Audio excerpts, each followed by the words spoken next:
Hey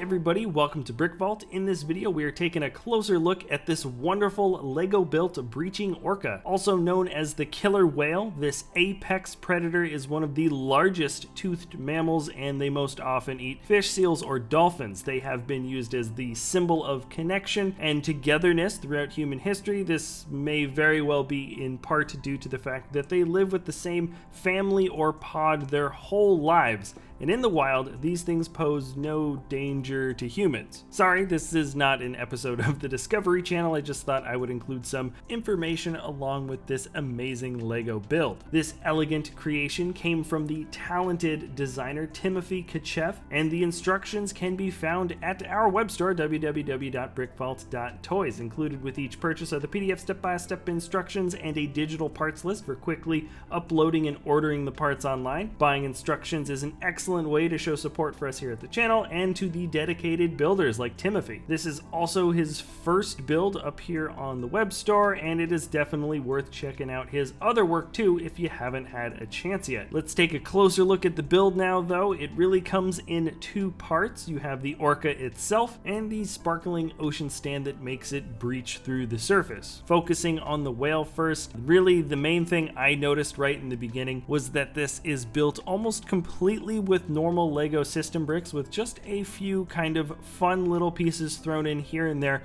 when the designer really needed to get the proper shape. Personally, I really like that sort of longer black Technic piece that's kind of tucked into the center of the body, and right above you have that shield piece that came from Nexo Knights, or perhaps that was maybe a Batman set. Either way, the designer really just used the exact pieces that he needed to get in order to fill in each of the spaces, which I really love. And all said and done, you can see there is a consistent, good-looking style that starts at the tail and leads all the way up to the nose. The proportions are excellent, and for a build that is really kind of a moment captured in time, I feel like there is a lot of energy to the creature itself. When looking at this thing center on, you can see that it is totally symmetrical. Well, if you move the fin a little bit maybe, and yes, you can see that the fins are opposable. This orca, surprisingly enough, is built with mostly system pieces on the inside, which I thought was interesting. There's a little bit of Technic that is necessary in order to get that main bend in the middle of the body, and then there are some fun sort of clipped on connection points in order to fill out some of these extra sloped pieces that move along the back. All in all, I don't know if I've got a whole lot more to say about the build for the animal itself. It simply is a beautiful creature, and I think captured absolutely wonderfully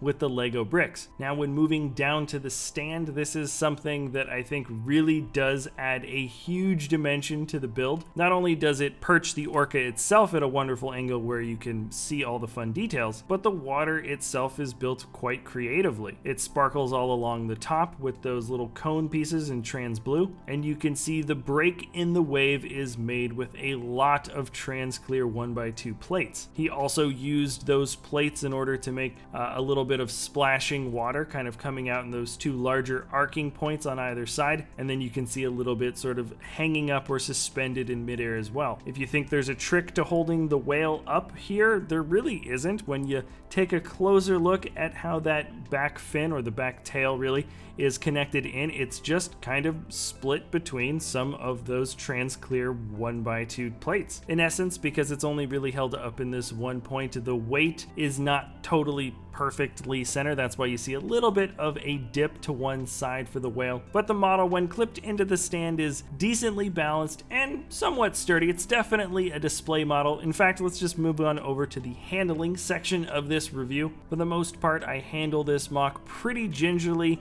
the weight from the Orca does maybe want to split some of those trans clear plates at the bottom, so you might see me squish some of those pieces together from time to time. And then when you see the bottom of the mock, those little blue pieces are actually just built in these little columns that suspend themselves. So there might be a little bit of weakness there, but remember, this is primarily and completely a display model.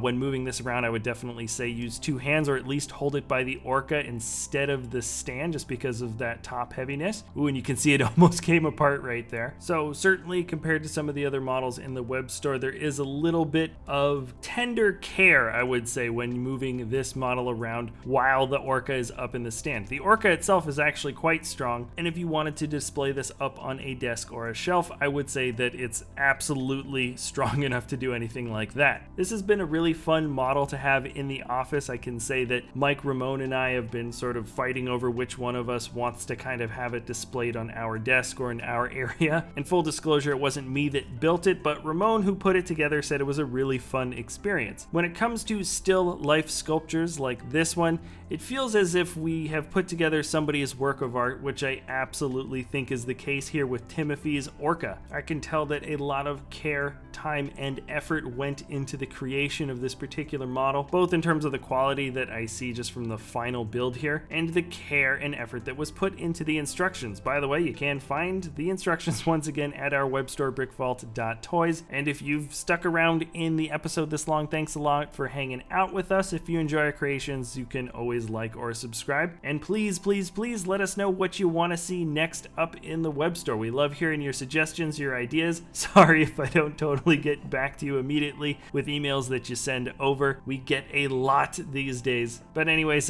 thanks again for watching, guys, and we'll see you next time at BrickVault.